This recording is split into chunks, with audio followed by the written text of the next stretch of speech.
بسم الله الرحمن الرحيم. إذا السماء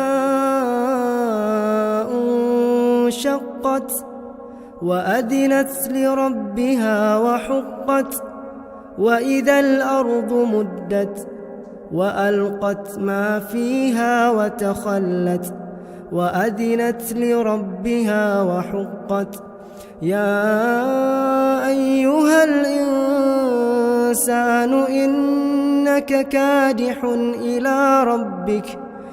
إنك كادح إلى ربك كدحا فملاقيه فأما من أوتي كتابه بيمينه فسوف يحاسب حسابا يسيرا وينقلب إلى أهله مسرورا وأما من أوتي كتابه وراء ظهره فسوف يدعو ثبورا ويصلى سعيرا إنه كان في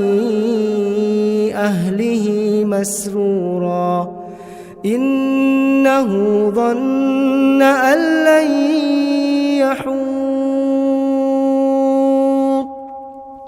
بلى إن ربه كان به بصيرا فلا أقسم بالشفق والليل وما وسق والقمر إذا اتسق لتركبن طبقا عن طبق فما لهم لا يؤمنون وإذا قرئ عليهم القرآن لا يسجدون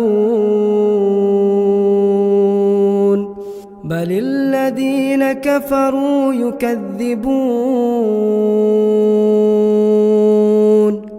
والله أعلم بما يوعون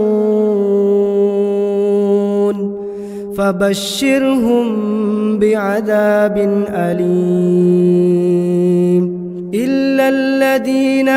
آمنوا وعملوا الصالحات لهم أجر غير ممنون.